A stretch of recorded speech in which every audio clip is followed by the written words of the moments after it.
Alrighty.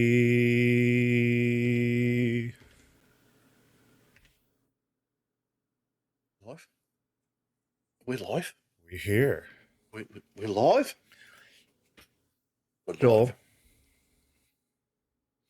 Brian, who'd have thought that a person could cock block themselves at the Olympics? oh yeah, Did you? a good problem to have if you're a man. That's all I've been seeing on the internet this whole weekend is the one pole vaulter from France does his set and he almost makes it if it wasn't for the fact that his big fucking schlong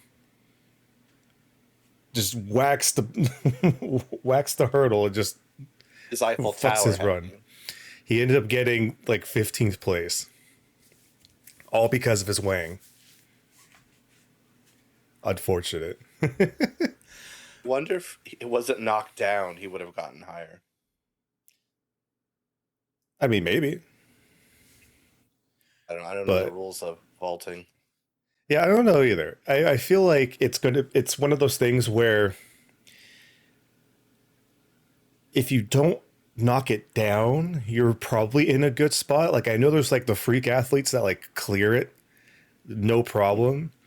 But I don't know. I feel like he should have gotten sympathy points just because it's like, come on, man, you can't not feel bad for the guy. It's like it's not his fault. I mean, it kind of isn't. Kind of is. I don't know. That's the best cursed of all. The best. He got a lot of attention. That's for sure.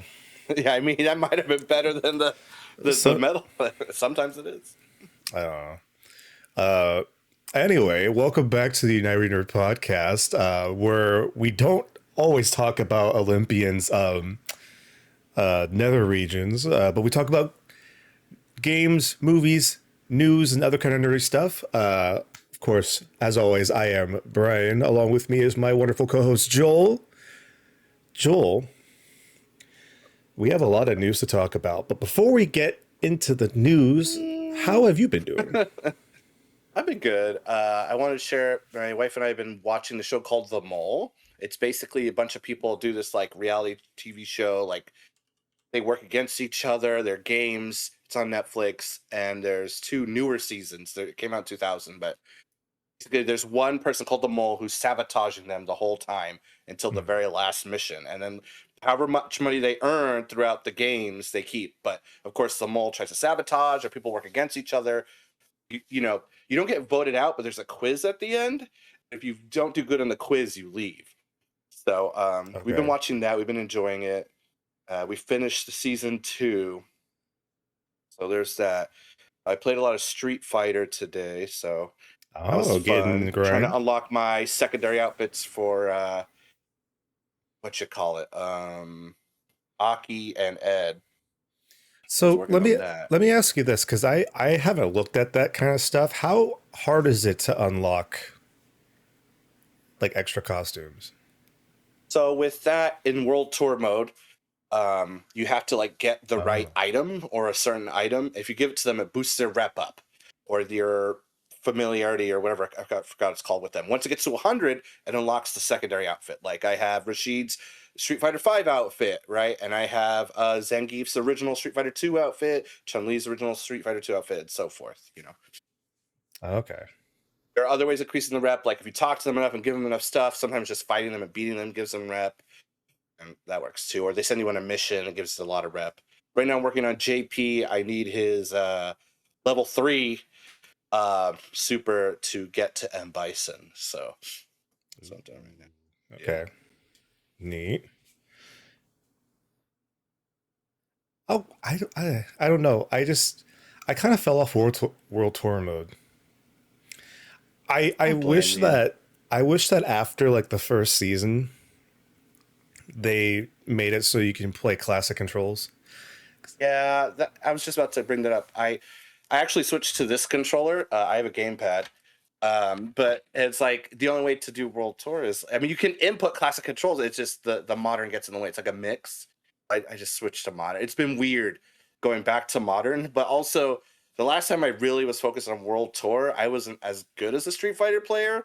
So it's weird. It's like this guy who's giving me hella trouble. I like kicked his ass. So I was like, oh, I'm a little bit better. But yeah, modern is great if you're getting into it. But now, like, oh man, I can't go back. I know Ed on Classic. I'm starting to know Akuma on Classic. It's like a damage reduction in modern sucks too. So Yeah. That's maybe one day, hopefully. it's not going anywhere. Don't worry. What's it been up to? Let's see. I got 4 Marvel Crisis Protocol figures. So Oh, that's right. working on that. MCP is a little board game. We've played. We had a little tournament too on our page. I got By the way, Namor, Black Panther, Chosen of Bast. But yeah, go ahead, Brian. that way you can check us out. Check us out playing MCP on our gameplay channel, UWN Plays, where Joel destroyed me for the World Nerdaway Championship. By the way, Guardians of the Galaxy, baby. soon there's going to be an announcement for our next title match, so look out for that. Nice. Ultimate Encounter. Who doesn't die So, with him? so which figures did you get? Black Panther, Chosen of Bast, Namor, Shang-Chi, and Silver Sable. And I'm gluing Silver Sable right now. She's drying. What's the differences between this Black Panther and the original one? This one's more of a mystic focus. He costs a little less. He can't be a leader, but he can go in Avengers, Midnight Suns, and Defenders, and Wakanda. Instead of just 2 factions, he can go with more, and he costs less. So one of the things that when you build your team, they cost a certain amount. Like Namor costs 5, Black Panther's like 3 or something, or 4 maybe. I don't know. Okay, I think it's 3. Yeah. cool. Yeah. So I told Brian though, I think the last time we just played games, but I beat Mirage. I don't know if I put that on the last podcast. Assassin's Creed Mirage. That was really good. Texted you about that. Oh, and yeah. it was the 1-year anniversary of Baldur's Gate. We finally played after a minute. We've been putting it off. We've been busy, but I finally got Brian here, and our buddy Jameson passed the Goblin Camp in Halson. And Aunt Ethel. So for those who know, they Aunt finally cleared Ethel at level 5. So if you know, you know. It was that hard. No, but if you go into level 3 or 4, like I did the first couple times, it's not fun. Oh, So yeah, no. yeah, level 5 makes it a lot easier. No, And not knowing the mechanics either. Yeah, we were all level 5, so I got like the double attacks going. Everybody was. You actually did a lot of clutch moves with the. I forget the name of the spell, but the one that has you drop enemy weapons. My tactician run, I had the spell called Command. You can make enemies drop their weapon, and it saves me a lot, honestly. And for those who know that Gith Yankee Patrol in Act 1, if you don't know, that first time, it's woo, they don't hold back. So no, they do not. But yeah, Command was my very good friend in to my tactician run I beat with Karlak. Oh yeah. So yeah, happy 1-year-old anniversary, Baldur's Gate, hella fun. What else we've been up to? I did MCP the other night with our buddies. We did a ultimate encounter of the Hydra tank. You Red Skull. Our buddy played the Red Skull, and we lost. We got our butts kicked. I kept calling Kingpin Thickums, so it just over and over, and they're like, "Why?" And I just stuck the knife. What else? New season of Sea of Thieves. We played yesterday. We got fucking destroyed, but that's what we did yesterday. That was seafaring fun. New content. You can find this like red orb to sell. It's pretty cool. And it's it gives you a lot of money. Well, it's like 20 or 30, and then if you're max rep, 50, something like that. Yeah, I think we almost made almost half a mil. Hell yeah. Just that one session alone. Spent it. Thanks, Sea of Thieves. But yeah. And lastly, I'm going back to work because I'm a teacher. I had summer off. So. Oh, summer's over. Yeah. Going back in. I had my PD meeting virtually today, and yesterday and tomorrow I go back in. More meetings and all that stuff. Fun stuff. Welcome back to the force. Ugh. You gotta do though. Yeah. Yeah. What about you, Brian? What's been new? I know I did Um, shared some things we did together, but yeah. So stuff I did on my own. Um, I've been cracking at it back with Tekken and Street Fighter. I'm trying to get used to playing Tekken 8 on my leverless pad, my Snackbox Micro, because for pretty much the whole time since it's been out, I've been mainly using my PS5 controller because it feels nice. But with Evo come and gone, Marcelo has been very into the FGC, which is great, mm-hmm. and he's thinking about trying to do some locals. So I kind of want to join him on that adventure, but I want to try to Mm-hmm. get used to this guy a little bit more so I can be more versatile in my selection of games. It's hard though, dude. I don't know why. Street Fighter, I'm fine. Like when I play with you in Street Fighter, I use that, and it's I been kicked working. my ass the other It's day. been I was working mad. fine. I was like, fuck. But I don't know why, for some reason in Tekken, like I'm having such a weird learning curve with it because you don't. It's odd because you don't really need to do that many like fancy like button combos like Oh, Street Fighter does. oh. It's a lot of strings you need to remember for sure, but I don't know, for some reason I feel like I'm like very delayed in my responses to certain things that are happening with me. It's not like terrible, but I'm trying to polish that up a little bit. But yeah, I've been kind of grinding on that a little bit. I hopped back in the Marvel Snap Oh, nice. a little bit. Is there They any just Deadpool awards or rewards for Oh, of the? course. Oh, nice. Marvel Snap has always been very up to date as far as like what's happening in Marvel. So of course, since Deadpool and Wolverine came out, they had a season that was dedicated to Deadpool and Wolverine. They added a well, the season's now over, so now it's a new season. But what they had a special game mode. I don't remember what it was called, but it had a special currency called Bubs, and it was like these little like half Wolverine, half Deadpool like tokens. And pretty much how it worked is that there was different scaling levels that you could get depending on how much currency you've accumulated. And instead of trying to fight for the power cubes, you are pretty much betting on Bubs. And so the every time you kind of do the snap, the amount of Bubs that are you're kind of betting on increases like tenfold each time you do it.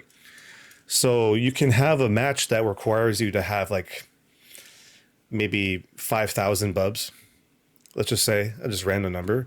And then by the end of that match, you could be betting away like 20,000, and it's one match. So it's just one regular match. There's nothing else special about it. But there was a special reward tree that you get all the special Deadpool Wolverine stuff. But one of the main prizes was that at like 20 million Bubs, you were able to get a Cassandra Nova card. And I barely didn't make it. It Yeah. was getting really tough. Like I was fighting up against some really crafty motherfuckers.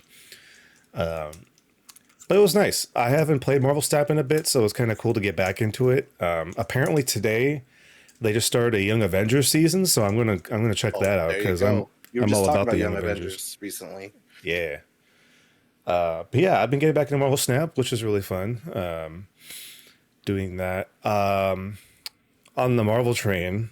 Out of all the Comic Con hype, which we'll get into a little bit later, I decided to get the Marvel Unlimited subscription, the like digital comic Nice. service. Yeah, yeah. I used to have And it. I'm reading the prelude to Secret Wars, so I'm doing was it No Time Left? Yeah, yeah. That leads into With the Secret Wars. incursion, this is one of the Yeah. incursions. Yeah, yeah. So I'm reading up that. I'm trying to get familiar with the comic version of Secret Wars to prepare for the MCU version to kind of see what's different and what they've got inspired by. But yeah, it's really nice. They had like a deal, and I think they still have the deal right now where it's like $3 for 3 months, and it's like a special because of like Deadpool and Wolverine. They have like a special deal. Pretty good. But like besides that, it's like maybe like $12. So it's like it's still pretty relatively cheap when you get like the whole Marvel comic collection, including Star Wars and shit like that. But yeah, I've been having an interesting time. I haven't read comics in a long time just because it's few and far between where I can go to like a comic shop and actually keep up to date. So it's actually kind of nice to just have everything there. And the reading guides are actually really helpful because that's what I've been doing. I just typed in like No Time Left, and they had this whole reading guides. Okay, these are the essentials that you need to read in order, and they put it in order for you. That's cool. So you just read through all of it and then head on straight into the main event. So I've been enjoying that. Been kind of taking my time with that, just pacing it out. Nice. I think the last thing I read was Age of Khonshu, Avengers Age of Khonshu. Yeah, that sounds right. That was an interesting read. Yeah, Khonshu versus the Avengers and Moon Knight being super empowered. Pretty cool. Nice. When I finish Secret Wars, I have queued up what was it, the Knight in Black, the whole Null event. Oh yeah, yeah. I've it's very popular. I don't know if it's good. I don't so. But yeah, I'm He looking left a forward to mark, reading it. though. His Marvel Snap card's fucking great. I've seen it. Yeah, I'm sure he'll be an MCP figure soon enough. Oh god, that'd be insane. Just have a whole symbiote class. Hell yeah. But yeah, I've been doing that too. And that's fun. I what else? I got. I haven't done it yet, but I got a closed beta code for Mecha Break. Nice. So I'm actually thinking about recording a video and probably putting it up on the UWN Plays channel. Hell yeah. Just kind of do like a maybe like a And what are 2 we hour doing kind here? of like Just go sneak peek. play it right now. It's kind of hard because it's a PC only closed beta, which is fine. But Yeah. I thought about streaming it here, but the only issue is I have a one PC setup, so playing a PC game and streaming is pretty taxing, and the quality's not great. So I'm just gonna record it and then put it on our YouTube channel. So look out for that in the near future. I'll probably record it tomorrow, and then maybe have it out by the end of the week. Don't hold me to it. But yeah, I'm looking forward to that because I've been keeping myself kind of blank slatey because I know what's nice is that the team from Mecha Brag was like, "Hey, stream it, make videos about it. You know, everything is open and free to just do what you want with it." So I was like, "Cool, sweet." So a lot of people have been streaming it. I've been tempted to take a look at it, but I wanted to kind of keep it fresh for this video I'm going to do. But I mean, we both have been excited about it just by watching the trailers from the past two Summer Game Fests and other gaming shows. So I'm looking forward to that. Of course, Bandai Namco just announced, like in the past week, they are going to be having their second session of Gunner Breaker 4 this weekend on Saturday. Shit. Which sucks because I am going to be going out of town on a day trip on Saturday. So I'm going to try to see when I get back home, I can squeak in a little bit of time because the time frame is like 5 p.m. to 10 p.m. So I'm gonna try to squeak in because I think they added the diorama mode and they added new missions for people to try Oh, nice. for this session. So hopefully, cross my fingers, can play a little Yeah. bit more because that was I'm fun. busy Saturday. Fuck. Oh, Oh, yeah. but yeah, we had a I fun was time supposed with to go that. camping. Oh. Fires. Fires. Fire Fires season, fires in California. California are a thing. Yeah. You can't dodge that. Well, this time it was a fucking dude. Anyway. No. I feel like half the time it's a fucking dude. It just depends on Yeah. how long it takes for you to Yeah. find out. Wait, is it the same dude that just like pushed a car into a valley? Yeah. Oh, I heard about that guy. Fuck that dude. Go camping with my friends, and now I can't because then they'll get lung damage. Lung And damage of is a course, we thing. might be trapped by the fires. So that was the main thing, too. That is a thing.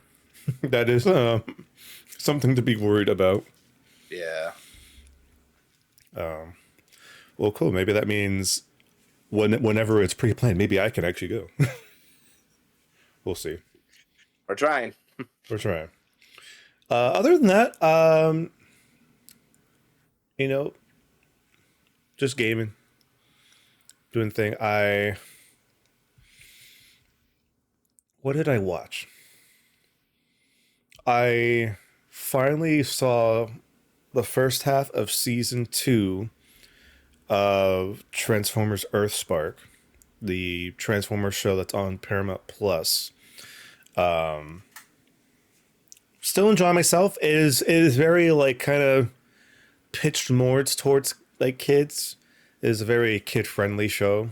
But I still enjoy it. It's a fun time.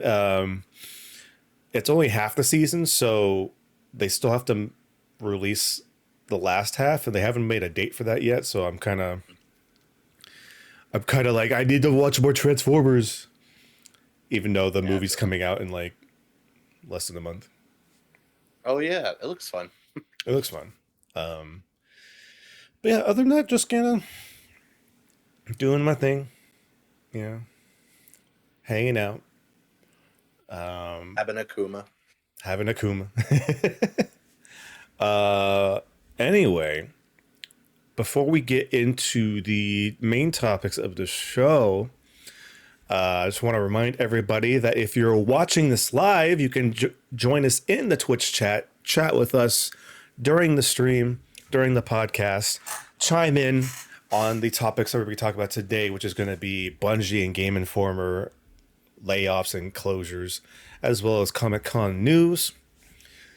For anybody watching later on YouTube, if you haven't, hit the like button.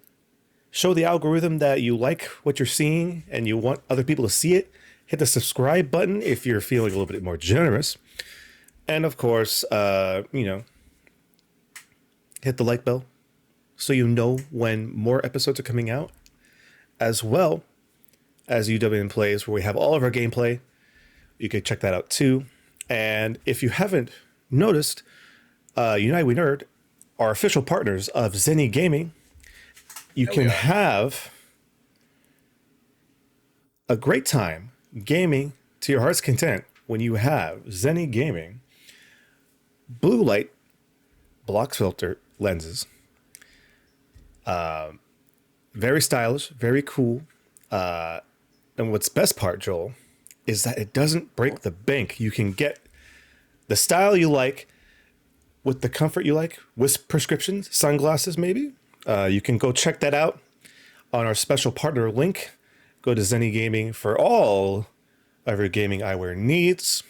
Thank you, Zenny Gaming, for partnering with us. We appreciate y'all. Mm-hmm. And Joel, Fine. I believe we should talk about what's been going on. And I kind of want to pitch this to you because you are the Bungie boy It's of really our just, group. clan leader of a Destiny 2.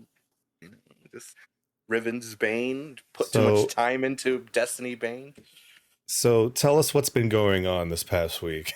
I'm gonna say you cut it dry. They laid off like 200 people again. They big layoffs. Of course, you know the internet. Nothing is unsafe or unshared now. So we found out, CEO bought tons of collector cars before laying a bunch of people off. The sour taste in people's Hmm. mouth as well. I will say Jeff Keighley did retweet that a lot of people got laid off. So there's kind of like a big lens on what happened. So if more big names could do that and help out these people who lost their jobs, that'd be great. Shout out to all those developers, everyone involved, people with music. Made the game great. That's why I kept coming back. I mean, I've been through highs and lows. I still play, but thank you for for everything, making the game so fun and meaningful. And for me to come back, not recently though. I haven't played since the 29th, which is fucking years for me in Destiny times. So, Yeah. but yeah, So just thanks. And but before we bring up the more bad stuff, but yeah, it's it's frustrating, again, dude. Again, because they just laid off people last year did when they said they wouldn't, and they did it didn't again, age which well is at all. frustrating. Ben and Chess says things are going great for Bungie, sarcastically. Yeah, But no, this fucking sucks. fucking sucks. All right. It's just proving more and more that the problem was from the top of Bungie. Because like I remember last year, it was kind of during the time when Sony themselves was going through a restructuring thing because they were going all in on free to play microtransaction games, and then something went wrong, and so it seems like they were readjusting and they were laying off people. So it was kind of like is this a Bungie thing? Is this a Sony thing? And this that happened last Wednesday. This is a Bungie problem. It's not a Sony Yeah, problem. it is. It is. And correct me if I'm wrong, but included with those 200 or so employees, two of them were like the two big mainstays of Bungie, Yes, right? they were. I'm trying to remember what their names are. One was Luke Smith. Yep. Luke Smith. That sucks, dude. So let me ask you this, because we're both big Destiny fans, but I feel like you are the bigger fan for sure. Seeing I guess. seeing this happen, right? And you pretty much have like the two, like pretty much all around like cherished like not executives, but like leaders of Bungie leaving. Is this just it? Is this the end of Bungie as we know it? Like not saying they're gonna go away, but like as far as like having Bungie be this kind of studio that, these are the people that gave us Halo. These are the people that, left Xbox and tried to make a name for themselves with Destiny. And sure, Destiny was on a roller coaster, but Destiny grew this big fan base. And, 2 years ago, they said, well, we're bringing back Marathon and we're going to do this. And then, you know, turns out, the people at the top really bad with money couldn't hold together. And now Sony is like, okay, it's like we're going to be taking over now. You guys cannot manage yourselves. Like, what is that? Like, what does that mean for you? It it sucks. I mean, when it happened last year, it was like really shitty for me. I still play, but it really killed it. And then this time, it's like again, like literally, like a year. Like it's not even, it's And like um right after fucking the final shape. yeah, which was killer, good reviews, great momentum. It was a good, it was Destiny was kind of sliding back to being like, but then I think for me, Final Shape was like, oh, this is great, this is fun, this is what Destiny should feel like. Um, you know, I'm just gonna say it because someone's gonna say it or think it out there. It's the CEO's job, they make hella money, they don't have to help anyone, blah blah blah. Fuck that shit. Not being greedy or selfish. Anyway, okay, that's out of there. Um, yeah, yeah, I know they got to run a business, but it's so disheartening. You Yeah. know, again, like the internet, nothing is unsafe, right? It'll all Right. come to light. So it sucks, you know. I mean, Ben, who's here, he pointed out because I was, you know, kind of like on our own Discord. I was like, you know, if you don't come back, that's okay. That you know, this is shitty. He's like, well, you know, you still want to honor what people worked on and appreciate what they did, and Right. look at what they put into it. And you know, it I definitely agree with that. And I just want to see what everyone's hard work was. But then it's like you're gutting so many people, and there was already like, you know, before Final Shape, I was like, some of this shit isn't kind of running as right, you know. It's like, and now more people are gone. It's like, you know, the joke was, you know, it's held together by like strings, you know, duct tape. Sometimes it felt like, Hmm. but yeah, uh, It's sad. Also, who's that? Ben corrected me in the chat. Luke Smith and Mark Noseworthy weren't laid off, but they left on their own accord. They kind of like they saw the writing on the wall. Well, at least that's how Ben's putting it.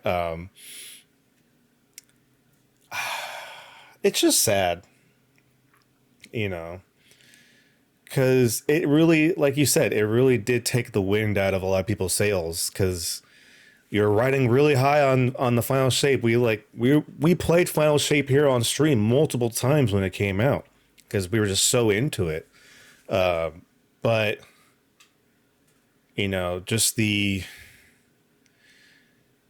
I mean, this isn't a unique story, unfortunately. Like, this has been happening for the No, past 2 years now. Like, so many video game industry companies have been just purging devs and workers and journalists and what have you the past 2 years, and it sucks. And especially for anybody that's a big fan of something like a Destiny 2, it takes all the fun out of it. You know, yeah, it's the game itself hasn't changed really, but it's the fact that all those 200 people that worked so hard and had to push back the Final Shape to make sure it was as best as they could when it released. All they get for it is like a hey, you know, here's your bonus. Here's 6 months of medical. Good luck finding a new job. When the whole rest of the industry is purging people that aren't looking for people to hire. You know, see ya. Goodbye. It the tweet sucks. I saw, that was really the Final Shape. That the last tweet. It's like okay, our 10-year plan is now finished.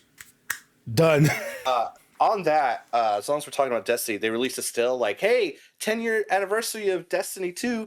Come get some armor that looks like Destiny 1 characters. And I was like elated. I was like, this is what you're putting out after all this. It's like, hey, come get some cool armor that's almost not the same. You know, it's like I get it, but I'm like, oh, this is not it. Might be some secrets and stuff. I don't know. Like one of me and Clan members were talking. It's like maybe there's some hidden stuff we don't know, but it's like if your main grab is come get some 10-year-old armor, like I don't just Yeah. it's you're supposed to be building up, not doing something. It's weak, honestly. It's pretty weak. But what can you do when you have like I don't know 10 people left? I don't know what their numbers are right now, but just lay off so many people. I guess they're just churning out whatever they can. Yeah. Fucking Ben. Pete just wanted 10 years of Destiny, so down the cars he wanted to buy. Yeah. No, actually, I remember seeing a post of one of the workers that got let go, I think last year, I think, of saying how Pete invited him to see the new cars that he bought. And then 2 days later, they got laid off. Saw that. Yeah. Saw That's too. fucked, dude. That is That's so super fucked. fucked. And of course, the community jumped on it fast within like I don't know, hours. This guy is like Pete Parsons collecting his cars. It was in Destiny 2, someone collecting like gold vehicles. They're just adding it to their collections. I was like, oh my god. Oh, Yeah, it's I know he's a CEO. He's supposed to make the company money and save money, but laying out 200 people is not. It's criminal. And I know we had the conversation about bloat, but still, it's like, so yeah, and the card thing. Ugh.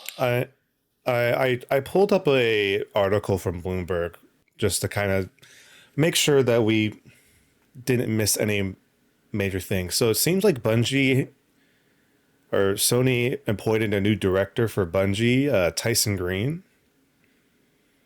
is now the new director of Bungie, at least as of this article, which released on the 2nd. And it says that people in Bungie feel a little bit more optimistic now that Green is in charge. They look optimistic for the future of Destiny. So, I mean, that's cool. Still sucks that 200 people had to be let go. And about 155 people are being moved to a new Sony studio that's working on a new game. Yeah. And they didn't say what that game was. And apparently there's supposed to be a Destiny spinoff that got canceled throughout this whole kind of situation. So No Destiny racers for us. that's a whatever. That's a pie in the sky kind of thing. But like, you know, I'm hoping now that we have a new director for Bungie, because apparently like Sony is now just kind of like, hey, we gave you a chance. We said that if you didn't get your shit together, we're coming in and taking charge. And so now that's happening. Hopefully this is a sign of good things. But again, I don't want to speak for both of us, but I think now it's kind of like, okay, Bungie, you need to prove to us that you are in the upward trajectory now, that, you know, despite letting go of all these people, yeah, of course, that was under old management. Now it's new management. So new management needs to take time. So hopefully they can get shit together. I don't know if Marathon is going to be the thing to help them. Like, are you looking forward to Marathon at all? I don't give a shit about Marathon. I'm gonna be honest. It's cool they're bringing it back. You know, who doesn't love to see an old property come back, especially if you're familiar with it and a fan of it. But if this is happening with Destiny 2 now, I mean, I guess I could give Marathon a chance, right? But I'm cool. I'm cool with that. People are like speculating maybe they shouldn't have split up, you know, to let Destiny suffer, work on Marathon and Destiny at the same time. I don't know. I've heard that story before, and we see what happens. But Yeah. I don't know. I'm really thinking this this year is the year. I always say I'm not. You know, one DLC always pulls me back in, but I don't know. This be it. What do you think? Are you going to be in Marathon? Are you on that? You going to be up in that? I'll be curious when it comes out, because we don't have a date for it at all. It's, you know, it's in the strategy of Sony right now. It's going to be a free to play shooter. I I have no idea what Marathon was until they announced the reboot of this. Ben in the chat saying they said it's going to be heroes instead of nameless characters. So it's going to be like a hero shooter, maybe. I don't know. I'm not gonna hate on it. I'm just gonna have a wait and see. I'm not gonna think about it. I'm not gonna lose sleep over it. I'm just gonna, when it comes out, I'll check it out, and hopefully it's not like the more hundreds of thousands of free to play, you know, microtransaction games that come and go under the weight of Fortnite and Warzone and all the other Apex. big, Yeah. Oh, Benchett says Marathon's going to be an extraction shooter. Okay. That might be a little different because we don't have that many extraction shooters, and at least we don't have any that are really popular. At least not that I think. I think one of the Modern Warfares had that. Played it with my brother-in-law. That was pretty fun, but not enough for me to buy it. At Yeah. least not yet. So Well, hey. If you have Game Pass, now you never have to buy a Call of Duty ever again. that's true. You can play Modern Warfare 3 right now. Eh, You can get Rhea Ripley and Riptide fuckers in didn't see that. multiplayer. I'm You can be not Rey paying Mysterio. $80 for fucking Kong's Gauntlet though. No, thank you. Fuck that. That's All right. Well, we'll keep track of Bungie news, of course, as we do. Before we get to the next story, I want to say thank you for the follow, Justice B 1991. Thank you for the follow. We appreciate you is hanging that out with us. Justice? We know the Justice. It Don't might remember. be. If it is, love you, bro. Glad you're here. Oh, I just want to say, for those who are still playing Destiny, Trials got a really big update. Finally. Yeah, so if you have a team of 3 and you lose and you stick with your team, it doesn't count as a loss on your card. You can go flawless if you stick with your team and get 7 wins. So for those who are finally trying to get that flawless, now's your time. So good news there. I just want to share for those who are like, I don't know if I could do it. All you need is a good team. Well, not even a good team. You just need to persevere. That's what I think it's called, persistence, card of persistence. So I know a few of our Destiny buddies who were big on it. They wanted to do it. I don't know if they will. They kind of are turned off right now. But those who still are in it, how's your chance? Just want to say. So you can go flawless without being flawless. So you just need to stick it out. I don't know how many. That might be 1 hour. It might be 7. It might be more. So you just. It only took them 10 years to make me interested in Trials. Having gone flawless once, it's a good feeling, but yeah, it is not easy. I had great teammates too, and a lot of luck.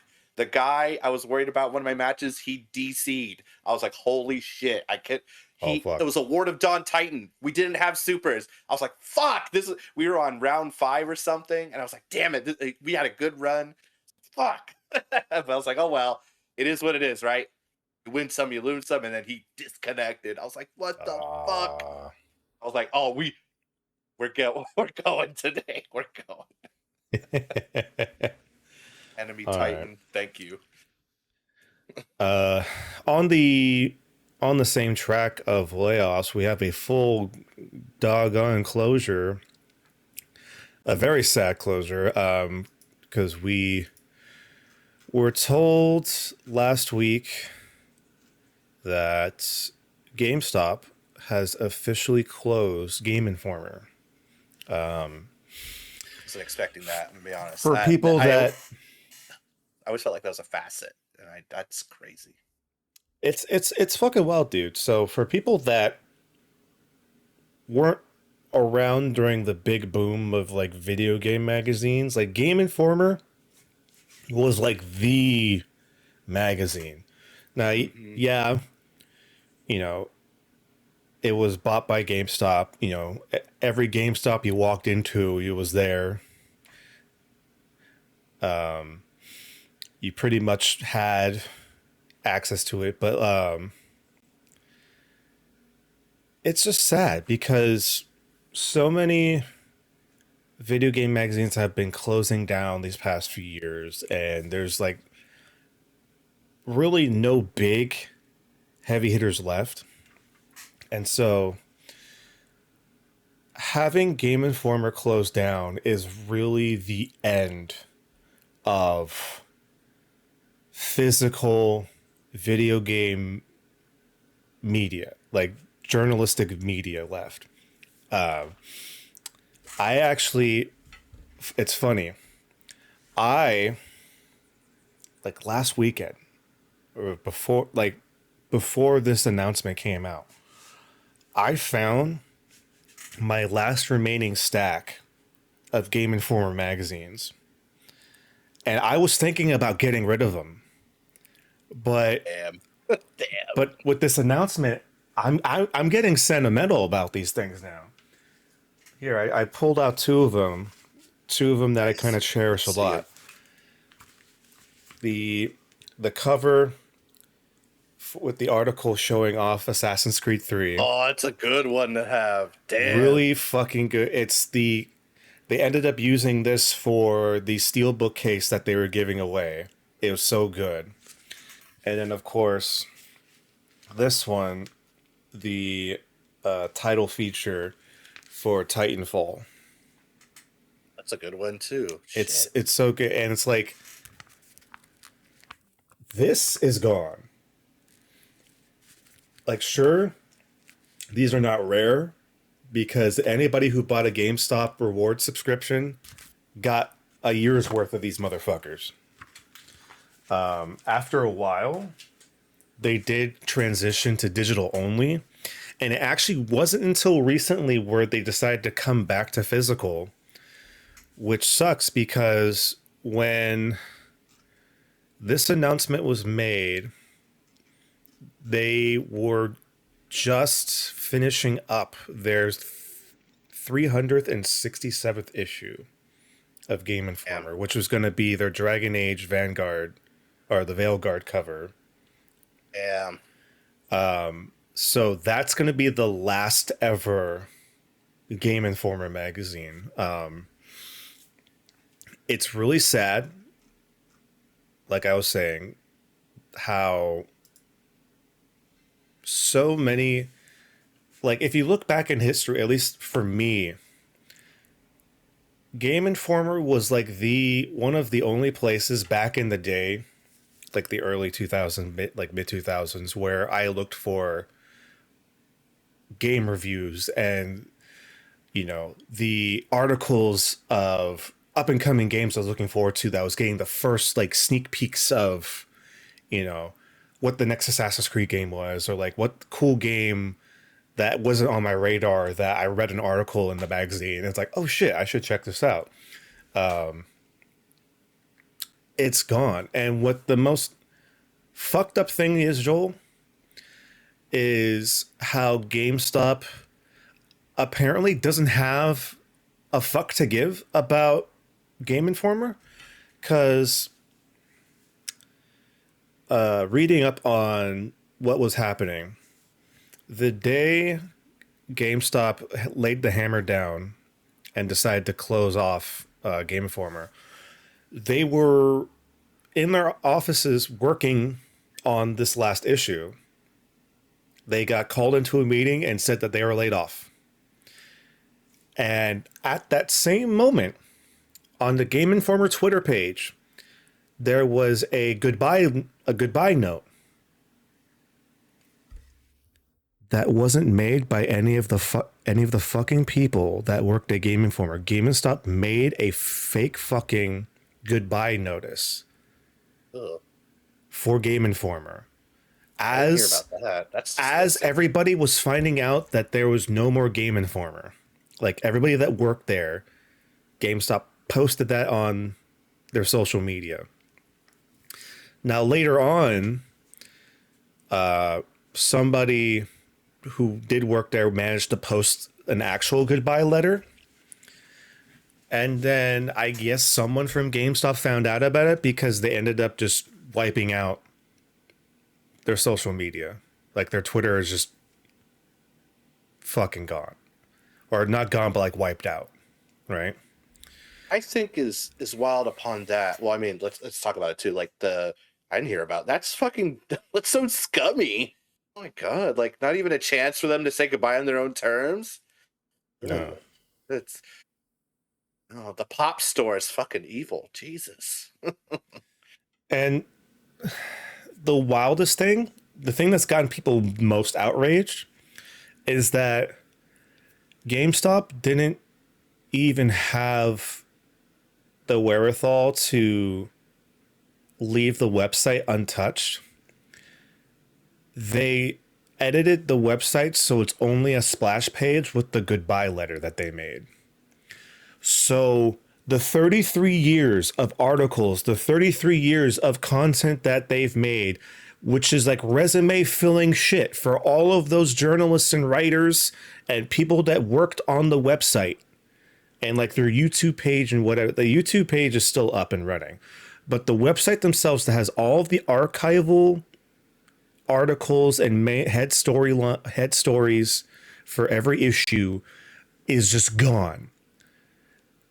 Yeah, I that blows my mind. Like I knew we were about to get to it, but just like hearing that, it's like, why would you nuke all this content like that? Even from a business standpoint, like, wouldn't you want to fucking charge to see old articles, even if it was like a minuscule amount? But to fucking a Library of Alexandria nuke it, like set it aflame, it's just, what the fuck? Is it gonna turn into some weird monetization thing later? Like, we actually have it. You could see it all for $300. It's like, I don't know. It's Like just so... like honestly, I feel like GameStop has been planning this for a while, and they're just doing this as a cost saving measure.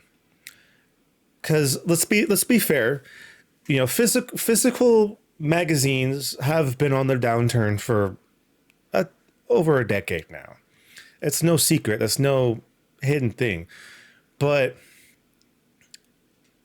just by all the things that I gave examples for, you could tell that GameStop had no fucks to give as far as owning, like, for whatever you guys think. I know many people have different opinions about Game Informer based on the fact they were owned by GameStop. That's fair. But the fact still remains that Game Informer was one of the most prestigious video game magazines ever. It has such a big history. Fuck, it's as old as like I am. You know, it came out the same year that I was fucking born, dude. Like, the fact that they are just trying to wipe the earth like clean is fucking atrocious. Oh, it shows that none of the higher ups at GameStop gave a fuck about the history of what Game Informer is and was. Luckily, there are some people that are trying to retroactively archive all of the online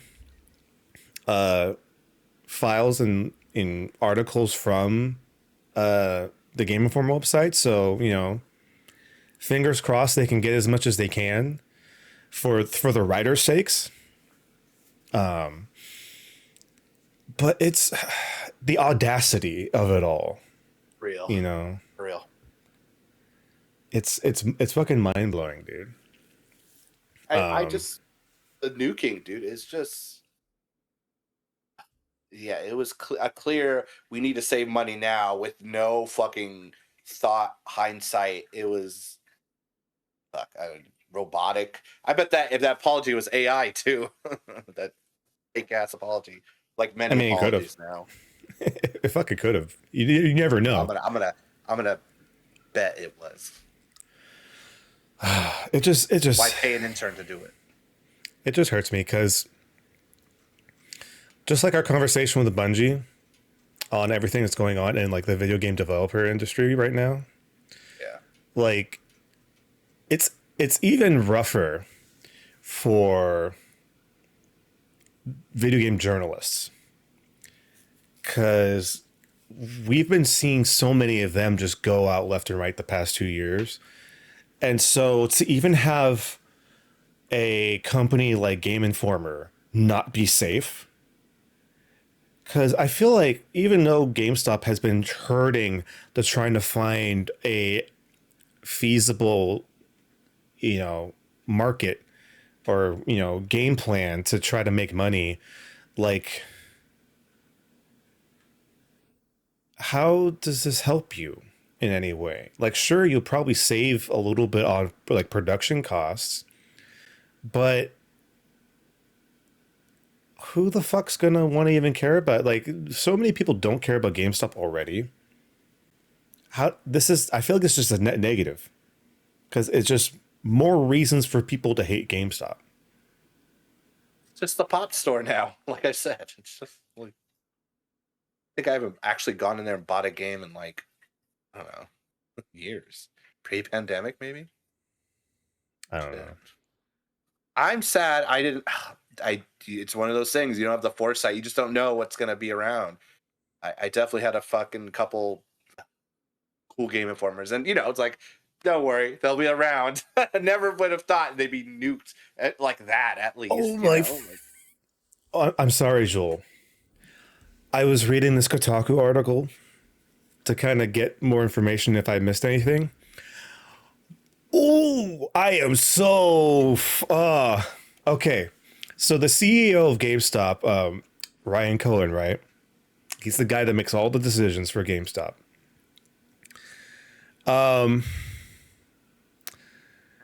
So he is currently being sued by apparently he had like stake or something like that in Bed Bath and Beyond. So apparently he's being sued by the former what was Bed Bath and Beyond for $47 million of insider trading profits.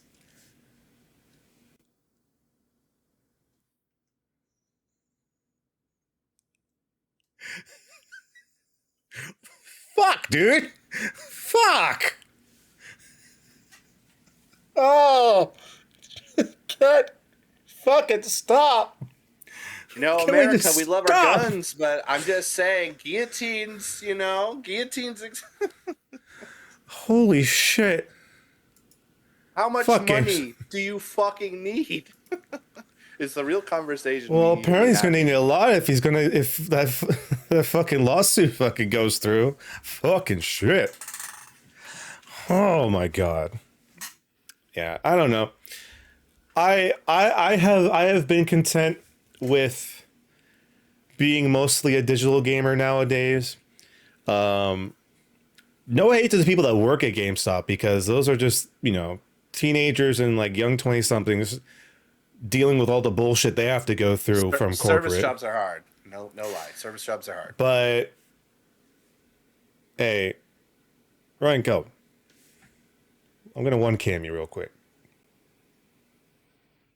Fuck you.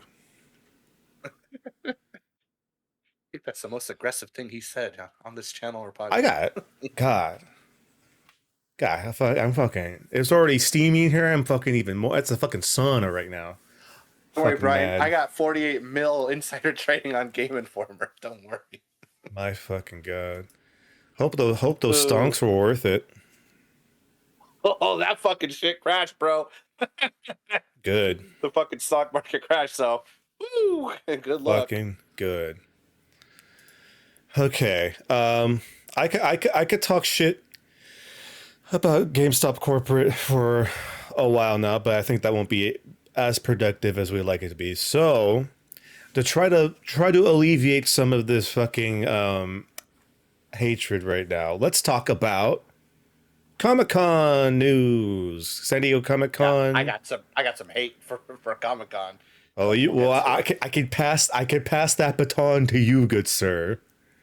I mean, there's a lot to talk about, but we'll get to it. You know what I'm talking about. When we get to it, we'll get to it. How about this?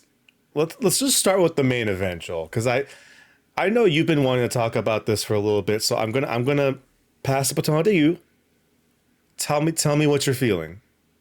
All right, so it was announced RDJ's back in the MCU, but he's not Iron Man. He's gonna be fucking Doctor Doom. We've all been wondering who's gonna be Doctor Doom, who's gonna be Victor Von Doom. Hopefully, someone fresh, someone cool. Nope, we got fucking Iron Man to do it again. The reasons, of course, very clear. Jonathan Majors, Don is Kang. They're trying to scrub that clean, get people back, put faith back in the MCU. MCU's not what it used to be, all that bullshit. What better way? Get the Russos, get Iron Man to be their fucking villain. He's going to be Iron Man turned Doom, and we're going to all watch it, and still probably going to be good. And I'm still pissed about it, if I'm honest. It feels fucking lazy, but I get it. They need to do it because they're a business. It's all because they're a fucking business. That's But my Joel. piece. But There's Joel. more for yeah. It's just no, Brian. It's our No, boy. fuck this. No, no. I was being nice yesterday, and talking about friends. Some friends are. I'm not excited. I'm finally getting Marvel fatigue. I've been holding on. Oh I've been like, this wow. is great. I'm like, no, this is it. I get the fatigue now. Yeah, there's some shitty movies, whatever. But you know what? Like, this feels fucking lazy. I I It's I fucking love those movies, even the really bad ones. I mean, I haven't seen Madam Web, but it's or I haven't seen New Mutants either. But still, like it could have been okay. It miffed me so much. Me and my wife went on a fucking trip with our god kids. Right, we went to San Diego. On our way back, I said, "Guess who they cast as Doom?" I said, she's like, who is it? And I said, RDJ. She's like, you're fucking with me. I was like, no, I'm not. And I'm fucking mad about it. And so we compiled a list of who we think it should be. I shared this with some friends the other day when we played MCP. But I'll go and share who it should have fucking been, or at least considered. So for my list of Doctor Dooms, I put, before I've said this, I've said Clive Owen. He's maybe too old now. Adam Driver, Michael Mhm. Shannon, Bryan Cranston, Jeremy Irons, Henry Cavill. I said Ron Perlman in voice only because he's got that smooth voice. Luke Evans, I feel like he has the face and build for it. Oh. Antonio Banderas could have been a sexy Dune. Javier Bardem. I really wanted it to be Fassbender though. They've recast so many fucking people. Why couldn't it have been Michael Fassbender? But whatever. Hiroyuki Sanada, Henry Golding, Lee Jung Jae.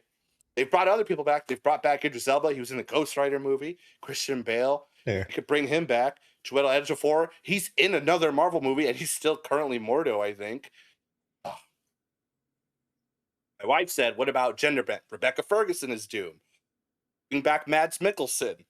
Alexander Skarsgård. John Boyega. Ian McShane in voice only, she said.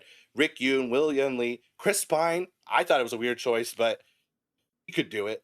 Peter Dinklage. He's got gravitas. Orlando Bloom, and I said Orlando Doom. We've brought back other people. I guess why not bring back RDJ? I don't know. I'm still gonna watch it. I'm mad about it. I'm still gonna watch Doomsday, probably opening weekend. It's like, yeah, Joel wasn't that bad, was it? I'm still gonna be fucking mad how good it is. Fucking Russo's, fucking RDJ, fucking Disney.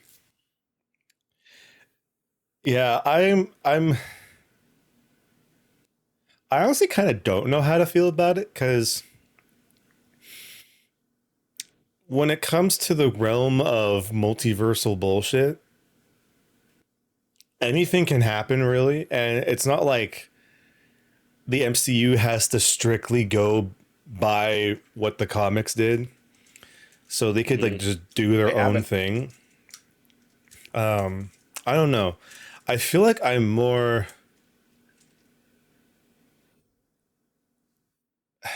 I don't want to say cautiously optimistic, but I'm more cautious cautiously looking forward to seeing what they do.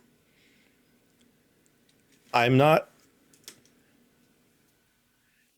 could they have gotten anybody else? Yes. Is this I think depending on when our first introduction of this version of Doom comes to us, whether it's going to be in the Fantastic Four movie, like near the end, will this be a kind of movie by movie build up, kind of like how Thanos was? Or are we just going to maybe get a little piece of him and then just full blown Doomsday? Like, here he is, Doom. I don't know. We'll have to see. Between here and Doomsday, there isn't a lot announced, strangely enough. We have about 2 years before Doomsday comes out, and we only really know what we're getting next year. We have no idea what the slate is for the first half of 2026. We know that they said that they hard confirmed Doomsday for July of next year. It was like June or July of next year. yeah, I don't know. I just feel they had to pivot somehow. And yeah, did the break glass get RDJ back? Like emergency? Could this have been you know, the easy way out? Maybe. But I don't know. I come from the world of watching a lot of wrestling, and a lot of wrestling stories are predictable, but it's how they get to the finish line is what's intriguing. So I'm looking at this as I want to see if they can build up an interesting enough story to make the outcome make sense. And I'm seeing Ben saying paid him a gajillionaire dollars. Like he is making bank off of this shit. Like he was out and they are like pleading for him to come back in Including because services. including On top services. of the money. Because as much as we wanted to see where it was going, with all the stuff that was going on with Jonathan Majors, nobody seemed really into Kang. Like it was an interesting idea when Loki season 1 came around, but after Quantum Mania, like a lot of people were going south on it. And I don't blame Marvel and Disney for looking at that and being like, okay, well, we can't have Jonathan Majors anymore. Really not anybody's interested in Kang. Let's pivot. Will it work? That's to be seen. But anybody, like including yourself, anybody that is feeling sour about this, you're very justified in that feeling because this is a red flag emergency situation. I hope we don't see his face. It better be his face is covered, or if we see his face, he's fucking disfigured. Like I said yesterday to you guys, I don't want to see RDJ's face. And I know he could do multiple roles very well. He was Yeah, in he's a this good show actor. called on HBO. That was really good. No, he got that Oscar. He deserves his pay. I don't know if he needs a gajillion dollars, but it's. I was No one really needs hyped for to. Kang. Honestly, like what they like, I know I'm probably the one person that was hyped. He was kicking ass in the realm. You know how they set it up with everything, and then of course you're gonna be fighting a bunch of Kangs, and of course Jonathan Majors isn't a great guy. We've all seen it in the footage, but it sucks. But I get it. I don't like it. I get it. Yeah. I don't want to see his. I don't want to see. I will be fucking mad if it's Fantastic Four post credits. Oh, Friday. What did we find here? And it's like, fuck this. I'm done. I'm fucking done. I don't think it'll be like that. I want to give Marvel a little bit of credit. I don't think they're that dumb to just literally make it Tony Stark as Doctor Doom.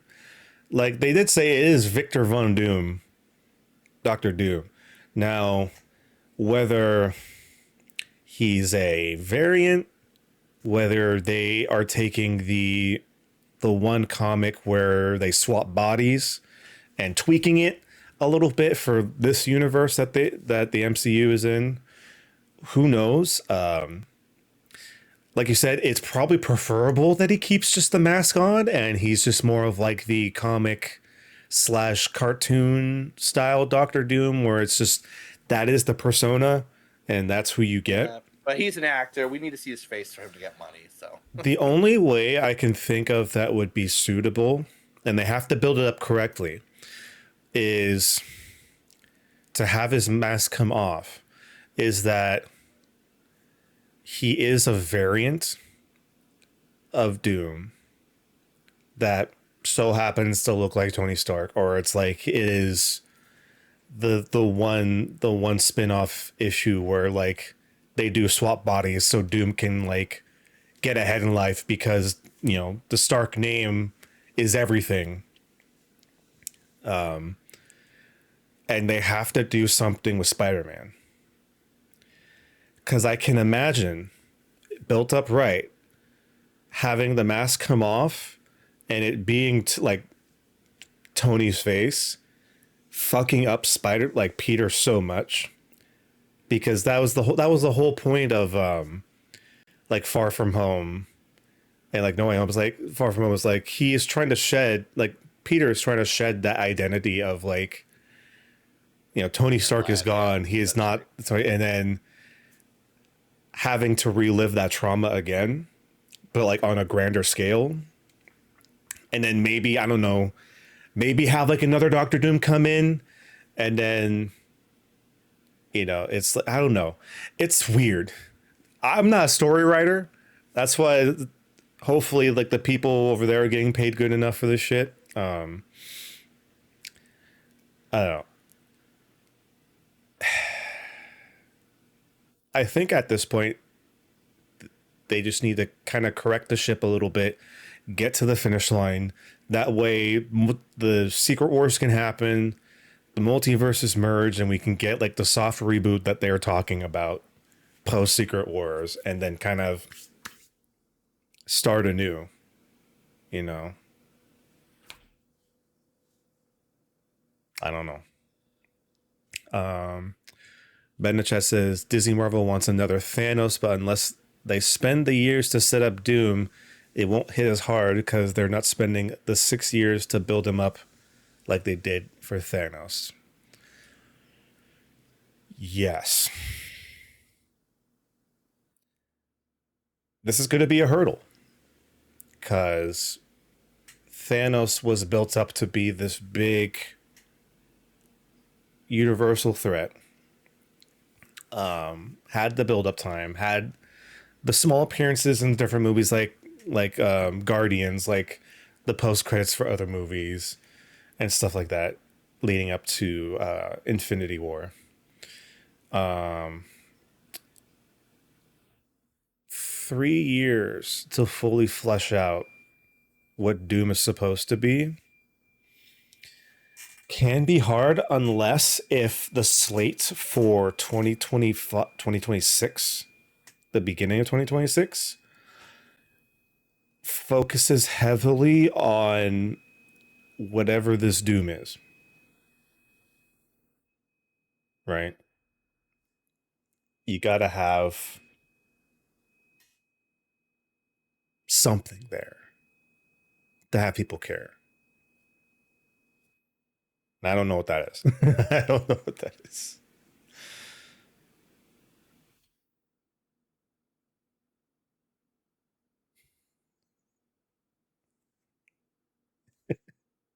I don't know. Joel's just shaking his head. I'm gonna watch it. I'm gonna like it. I'm still gonna be mad. Be like, fuck, that was good. Fuck. And then watch it again. This is just how I am. I mean, all love, of course, to writers, the screenwriters, people, the crew, the actors. Yeah. Just one nerdy ass fan with a qualm. That's it. Yeah. So that's pretty much just a wait and see. But you know what, Joel? There were other things that happened at Comic-Con, and I feel like we can talk about a few of them with a little bit of authority, just based off of what we like. I'm just looking up the big compilation list from Kotaku. The Like a Dragon Yakuza series got live action, a new right? live action, got a teaser and a release date. So the live action Yakuza series that's coming out on Amazon Prime is gonna be released on October 24th. Only a few months away. That's sooner than I thought. And I don't know if you saw the teaser for it, Joel, but it looks good. I haven't. honestly, like, just a full disclosure, I'm not the biggest Yakuza fan. I have watched people play Yakuza. I have not played a game myself. It looks great. It's just they're just big fucking games. But yeah, this looks good. We just got to see a little bit of the actor Ryoma Takuchi. He's playing Kiryu, the main protagonist for Yakuza, and he looks like a good Kiryu. He looks pretty decent. It is a short series though. I think they said that there's only like 6 or 8 episodes. So for people that are big fans of the Yakuza series and like the Like a Dragon series, it's known for having a serious main plot with wacky, absurd side quests. And so the question is, how much of the wackiness are we getting with this series? And that's yet to be seen. But it looks decent. Looks cool. Probably watch it when it comes out. Joel, you watched The Boys, right? Yep, sure did. I'm not all caught up with season 4 though. Okay. Well, they announced, or Amazon announced, that there's going to be a prequel spinoff about Soldier Boy. Oh yeah, and Stormfront, yeah. So for fans of that, that's cool. I have not watched it at all. Because they said they wouldn't expand their universe like other superhero movies, and the whole point of The Boys is kind of make fun of that, and then now they're doing it, but See, now Amazon. That's successful. Yeah, they're exactly. doing it. It's just it's ironic. The irony is not lost on me. Of course, they released another trailer for Transformers 1, the animated Transformers movie based loosely on the origins of Optimus and Megatron. Looks fun. It's definitely kind of centered more towards kids, but the animation looks cool. I don't know. Optimus Prime or Megatron is about to give someone the finger. Yeah. It's like, want to see my finger transform? But yeah, this is cool. We don't normally get a lot of like early days Transformers like media. So, it's still loosely based off of the Michael Bay universe. So I don't know how that's going to work out, but it looks fun. I believe Keegan Michael Key is Bumblebee. Nice. With Chris Hemsworth as Optimus. And then Brian Tyree Henry is Megatron. Paper Boy. Yep. Also, what's his face from Godzilla v Kong. Nice. So that's cool. Mortal Kombat 1 announced their second round of DLC. Hey Brian, before we get into that, I just saw this note about it. Yes. Do you think the DLC for Mortal Kombat is appealing to only people over 50? I feel like it's always been that way. Because I just thought it was interesting. Someone made that point. I was like, oh, that's kind of right. I mean, I know those characters. I'm definitely not 50 yet, but it's just. And I was like, oh, they always are geared to like 80s, or not always, I should say, but there's sure been a lot of when they do like a round 2. It seems like characters that are like big nostalgia for it, but at least before my time. I don't know what the demographic for Mortal Kombat is, so I think because of the era that Mortal Kombat came out, like early 90s, like you still had a generation of people that really loved 80s action movies and like 90s action movies and stuff like that. I feel like that's always kind of been in their DNA, because you've had, what was it, Mortal Kombat 11 had like the Predator, had the Terminator, I think Spawn was in like a game. You had a whole Joker bunch. in this one? No. So Joker was the last one. Joker was Peacemaker in is this one too with Homelander, right? Peacemaker, Homelander, and Omni-Man were in the last season. Yeah. So for this season, they announced the return of 3 Mortal Kombat Legend characters and then 3 guest characters. Cyrax, Sector, and Noob Saibot are coming back. Looks pretty cool. Cyrex and Sector are getting like a new version of themselves because like this is Mortal Kombat 1's like a reboot of everything all over again. So this time around they're gender bent and it seems like they're more human than robot, which is Yeah, I interesting. saw that too. Also, Noob Saibot is you know, Noob Saibot. He looks cool. Has like the shadowy kind of ninjutsu stuff going on. The interesting thing is that the guest characters this time around is the T-1000 Terminator from Terminator 2, like the liquidy Yeah, Terminator. yeah, Conan the Barbarian, the Arnold Schwarzenegger Conan the Barbarian, and oddly enough, Ghostface. yeah. That's what I mean. At least in our friend group, okay, there is one person I know, but he's not in a friend group that kind of likes Conan, I think. But that's the one too. It's like Conan, Terminator. I did like that Terminator 2 movie. It was from the 90s. I just feel like, and then yeah, Ghostface. Yeah, just Yeah, interesting choices. it's interesting choices. But like to answer your question, I feel like it's just the like honestly, I just feel like it's the people that work there, but also it's just for Mortal Kombat, I feel like it's very hard to get guest characters in because the property rights holders have to be okay with these characters getting fucking ripped to pieces, That is true. right? So I feel like when it comes like 80s action movie characters and like horror characters, because like what I think like 10 or something had like Jason Voorhees and like all that kind of stuff, and you have to work within that restraint. And luckily enough, there's a plethora of very popular like action movie characters to go from that people still care about today.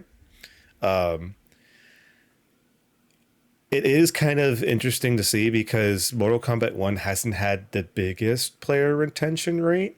It's still popular, but to put it in retrospect, Evo just happened, right? And their placement in the overall like setup for the entire like weekend tournament is based on the entrant rate.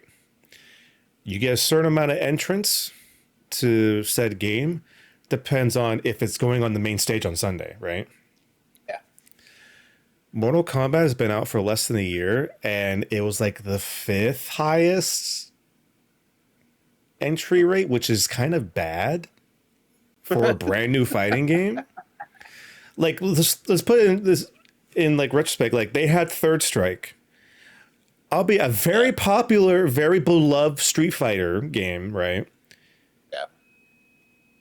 Had more entrants than the brand new Mortal Kombat game. Now, of course, like people are kind of iffy on Mortal Kombat. They either like it or they don't like the new style because it is a new style of Mortal Kombat. But I don't know if you're to ask me if this would get me into Mortal Kombat. No, I've never really been into Mortal Kombat. It wasn't my game. I know it's Marcelo's game. Well, it was his game in the Yeah. back in the day, but Yeah. I don't know. It's cool. I'm sure people are excited that they get to play as Ghostface and probably make a bunch of scary movie references. Yeah. But yeah, so that happened. We got the first trailer for the Penguin series for HBO Max. That's based in the Batman movie universe. Penguin. It's the penguin. I think this got held back. I feel like this was supposed to come out last year, but I think maybe it got held back a little bit. But it is coming out this fall, so we don't have to wait too long to see this. It looks interesting from what people have been explaining. It seems like what if you threw Penguin into like The Sopranos, or like Godfather kind of thing. So it's a very like mob gangster, like crime kind of show from what it looks like from the trailer. Colin Farrell doing a fantastic job as Penguin. He did really great in the movie, and he looks great in this trailer for the Penguin. Are you interested in this show at all? Uh, the fact that it's like a prequel, kind of. I mean, maybe if there's some more of the Bat villains or precursor Bat, maybe I don't know. I'll watch it if it gets enough like attention. That's how I felt about Peacemaker. I was like, why the fuck would I care about Peacemaker? He's a piece of Right. shit in the movie he was in, but then it was a compelling show. So um, it's probably the same with Penguin. I think people like Penguin enough that they'll check this out. Are you Um, gonna watch it? I'll probably check it out just because I really did like the Batman movie. I felt like it was a Really good. very good movie, and I'm glad we're getting a second one. And that they're just continuing this universe of Batman. It's more to my liking as far as Batman movies go. It's like more grounded, more detective based, more like down to earth, like street crime. Not like street crime, but it's like crime drama. Rather than like, oh, Batman is gonna go fight this big bad like over the top character, which is not bad. It's great when it's done well, but I feel like we haven't seen like this grounded of a Batman like property in a while. So I'm glad that they're under the new James Gunn regime. They're still continuing this like franchise and not just getting rid of it. Tell you what I am Uh, gonna watch, which you yeah, might have skipped because I'm looking at the list too. Rings of Power comes out this month. I really enjoyed Rings of Power season 1. So season 2, I think a I trailer have dropped. not So seen Rings of so Power. yeah. So I'm just curious. They're bringing in this guy who's supposed to be invincible. So wondering how they're gonna do that. But Okay, another so entry into that cool universe. do you think I would like it? Um, if you enjoyed the original movies, I think you would. Even the prequels, I think, are kind of goofy, but they're Hmm. still fun. Um, it's a lot of world building for sure. Um, there's some cool moments. Yeah, they definitely tease a lot of the connections to the main three movies too. Hmm. But nothing is like 100% like this is this is that. There is some like intrigue that like what is this? But of course there is Elrond, so he's a different actor. But yeah, I think the dwarves were pretty cool. They made it interesting. It's very good. I don't think it was as compelling as like Game of Thrones, but it's entertaining. I think you could pass. You can pass. I'll watch it for you.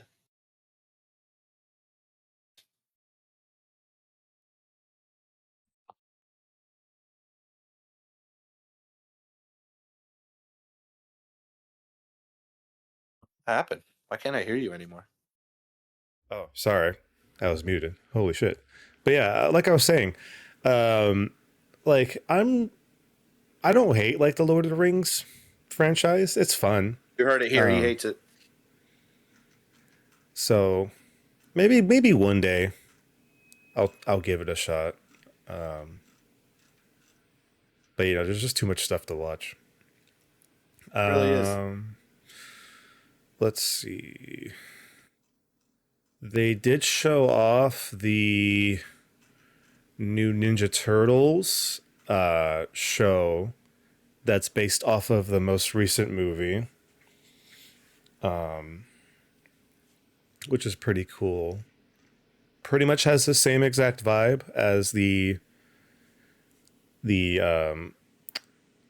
one that came out a year ago or so. When was the? Still need to watch it.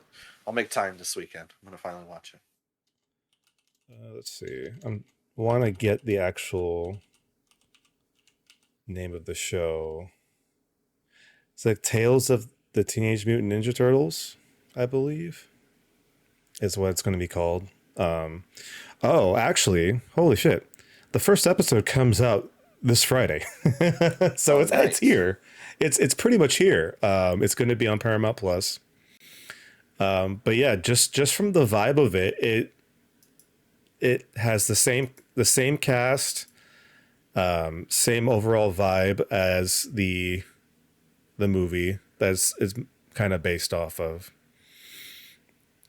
But yeah, you know, always love seeing more Ninja Turtles. Always a fun time. I'm trying to see if there's any other Teenage like Mutant Ninja big Turtles. announcements that matter to Harrison Ford us. walked on stage, goofy as fuck. I mean, there Oh, was that. dude, Harrison Ford hulking out. Yeah. Hell yeah, dude. I'm glad that he's in an age where he can just have fun, but also still not give a shit at the same time. Oh yeah. It's fun. But I guess from that, unless there's any other news that came out of Comic Con that we missed that you wanted to mention, I think that will do it for the podcast this week. Yeah. All right. Well, of course, for everybody here watching live, thank you for hanging out with us. We appreciate you. If you're Woohoo! watching on YouTube or listening on podcast services, we also appreciate you a lot. Hell yeah. Remember to like, if you can, leave a comment down below telling us what you thought about the announcements from Comic-Con, if there's any ones that we missed that you really enjoyed, as well as your thoughts on, the gaming industry in general, with Bungie and Game Informer or just anything else. Let us know in the comments down below.